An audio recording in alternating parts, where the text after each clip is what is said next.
भागवत रूपी ज्ञान यज्ञ ही है जो सभी प्रकार के कष्टों को मिटा सकता है। और यह भागवत की कथा ही है जो ज्ञान वैराग्य का कष्ट मिटा सकती है, भक्ति मैया को सुखी बना सकती है। इसलिए आप भागवत का आयोजन करो। नारद जी ने कहा महाराज लेकिन भागवत में तो वेद मंत्रों का ही सार है। तो जब हमने वेद ही पढ़ के सुना दिए और उनसे भी जब कुछ नहीं हुआ तो भागवत से भला क्या होगा। सनत कुमारों ने कहा यह बात बिल्कुल सत्य है कि भागवत में वेद मंत्रों का ही सार है, लेकिन एक और बात सत्य है कि जो वेद हैं वो एक वृक्ष के भांति होते हैं। वेद को कहते हैं निगम, निगम कल्प तरोर गलितम फल। निगम रूपी वृक्ष का जो पका हुआ फल है वही भागवत है। मेरे भाई बहन, स्वाद हमेशा फल में होता है, वृक्ष में नहीं होता। भाई आम कितना मीठा होता है। अब हम लोग विचार करें कि जब आम का फल इतना मीठा है तो पेड़ कितना मीठा होगा। तो पेड़ खाने लगे तो दांत टूट जाएंगे लेकिन स्वाद नहीं आएगा। स्वाद हमेशा फल में ही होता है। तो वेद रूपी वृक्ष का पका हुआ फल श्रीमद् भागवत ही है जो सभी प्रकार के कष्टों को मिटाने वाली कथा है। वो जिसे श्रवण कर मिट जाती है जन्म जन्म की प्रथा, यही है अमर कथा, यही है कृष्ण कथा, यही है अमर कथा, यही है कृष्ण कथा।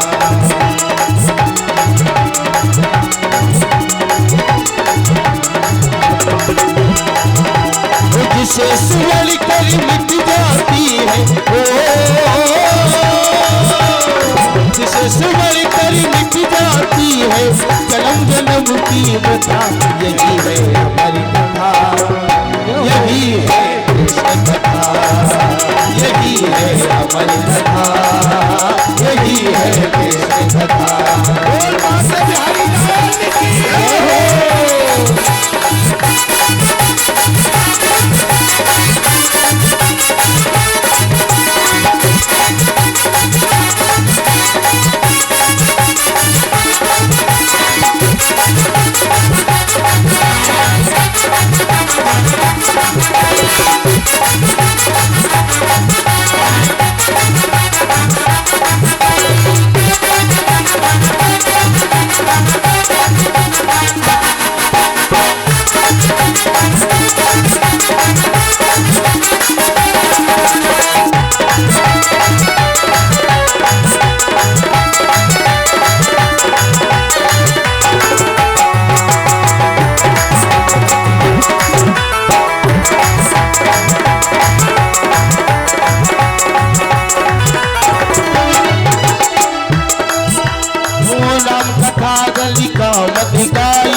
सचवन बोल सुहाई,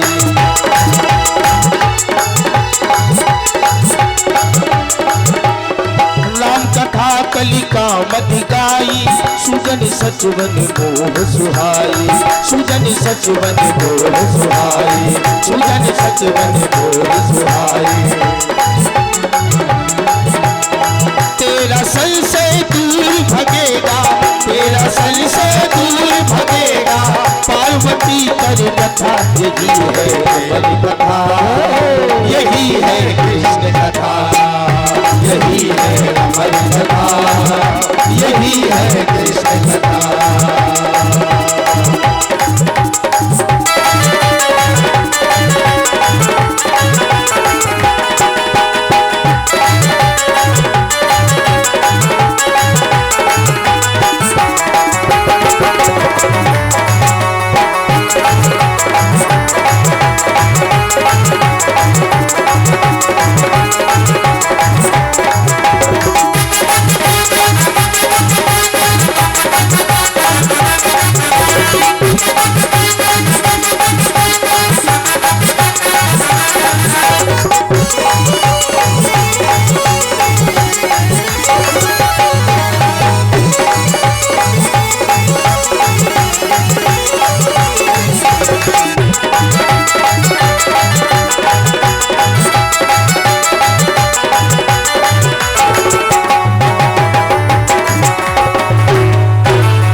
सुंदर करतारी संशय बेहद बुरा बनिहारी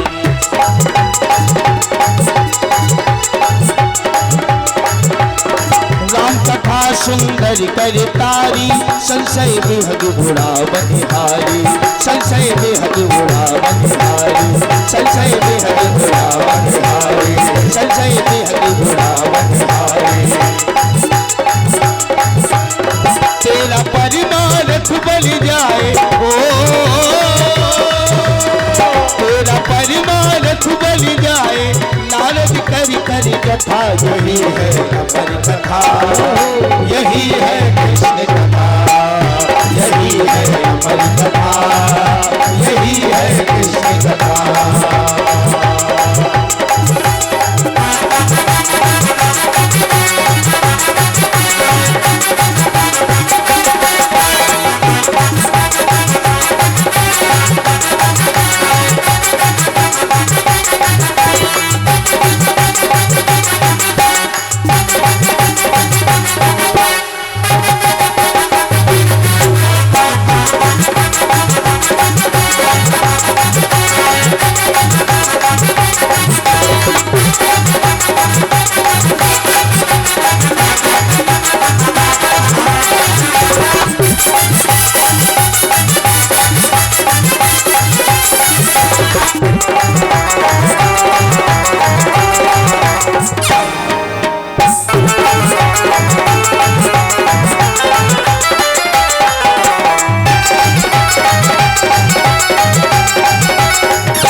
जिसे सुवर कर मिट जाती है जिसे सुवर कर मिट जाती है जन्म जन्म की प्रथा यही है अमर कथा यही है कृष्ण कथा यही है अमर कथा यही है कृष्ण कथा यही है अमर कथा यही है कृष्ण कथा यही है अमर कथा यही है कृष्ण कथा यही है कृष्ण कथा यही है कृष्ण कथा यही है कृष्ण कथा यही है कृष्ण कथा यही है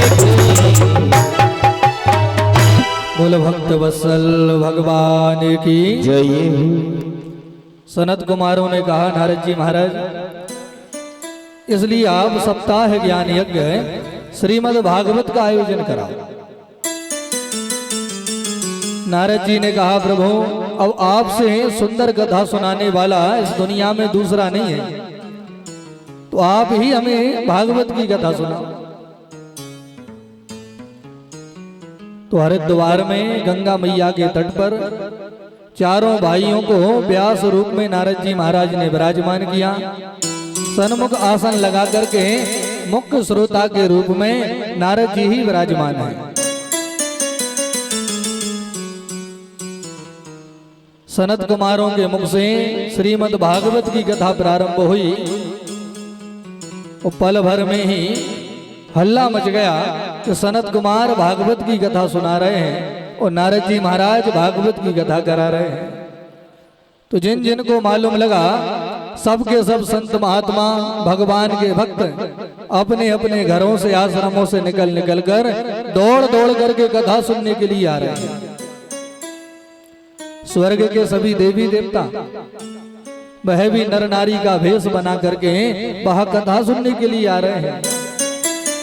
भागवत में तो लिखा है कि जितने हमारे तीर्थ हैं और हमारी गंगा यमुना आदि जो नदियां हैं ये भी सब वहां नर नारी का वेश धारण करके कथा सुनने के लिए विराजमान है।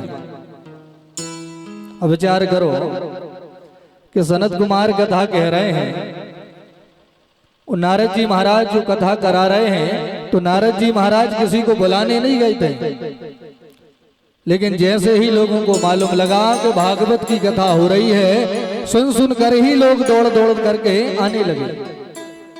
भाई किसी के बुलाने से ही अगर तुम कथा सुनने आ रहे हो तो तुम्हारा और भगवान का फिर संबंध ही क्या है? बुलाने से आए हो। महाराज जी किसी को बुलाने गए तो मन में विचार किया कि अगर हम नहीं गए कथा सुनने तो महाराज जी को बुरा लगेगा, तो उनको बुरा ना लगे इसलिए आ गए कथा में। अब यहाँ 3 घंटे में 50 बार घड़ी देख रहे हैं कि जल्दी कथा पूरी हो तो यहाँ से फुर्सत होके घर चले जाए, तो ये तो संबंध नहीं। अगर तुम्हारा भगवान से वास्तव में कोई संबंध है तो फिर बिन बुलाए ही कथा में आना चाहिए। भाई किसी के बुलाने का क्यों इंतजार करो? भगवान की कथा हो रही है और हमें मालूम लग गया है तो फिर तो बिन बुलाए ही जाना चाहिए। बुलाने से तो केवल जिसने बुलाया है उससे ही संबंध निभाने आ रहे हैं। तो जितने भी लोग वहां कथा सुनने के लिए आ रहे हैं, नारद जी किसी को बुलाने नहीं गए थे। स्वर्ग के सभी देवी देवता भी वहां नर नारी बनकर के विराजमान हैं, क्योंकि भगवान की है जो कथा आप लोग यहाँ बैठ करके सुन रहे हो, यह कथा स्वर्ग में देवताओं को प्राप्त नहीं है। स्वर्ग के देवताओं को भी जब भागवत सुननी होती है तो मनुष्य बनकर के संसार में आना पड़ता है। भगवान की है सुंदर कथा स्वर्ग में सुलभ नहीं है। जब परीक्षित को श्राप लगा, और सुखदेव भगवान परीक्षित को भागवत सुनाने के लिए विराजमान हुए, तो यह स्वर्ग के देवता हाथ में अमृत का कलश लेकर के आए। वो आकर के सुखदेव जी से कहा, महाराज हमने सुना है कि परीक्षित को 7वें दिन मरने का श्राप लगा है, तो देखो हम अमृत लेकर के आए। वो हम चाहते हैं ये अमृत आप परीक्षित को पिला दो। सुखदेव जी बड़े आश्चर्य में, क्योंकि यह सबके सब स्वर्ग के देवता बड़े स्वार्थी हैं और ये आज निस्वार्थ की बात कर रहे हैं। भाई संसार में तो कितने लोग मरते हैं, ये तो किसी के पास अमृत लेकर के नहीं गए, पर आज यहाँ क्यों आए? सुखदेव जी ने कहा, भैया अमृत लेकर के आए हो तो अपने हाथों से पिला दो। देवताओं ने कहा, महाराज पिला तो देंगे, बस एक बात और है। कौन सी?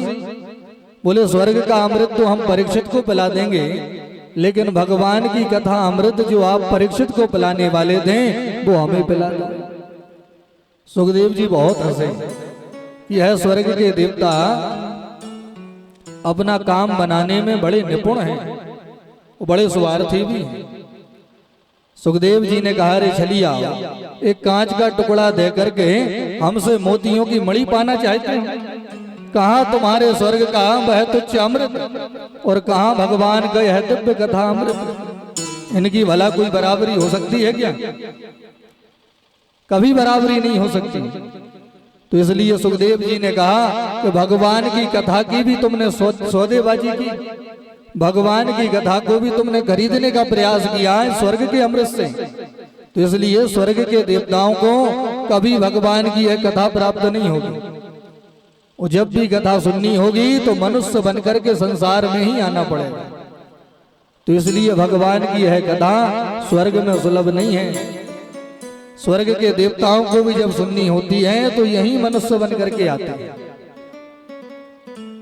तो आप लोग तो कितने भाग्यशाली हैं कि भगवान की है सुंदर कथा जिसको बैठ करके सुन रहे हैं। यह देव दुर्लभ कथा है।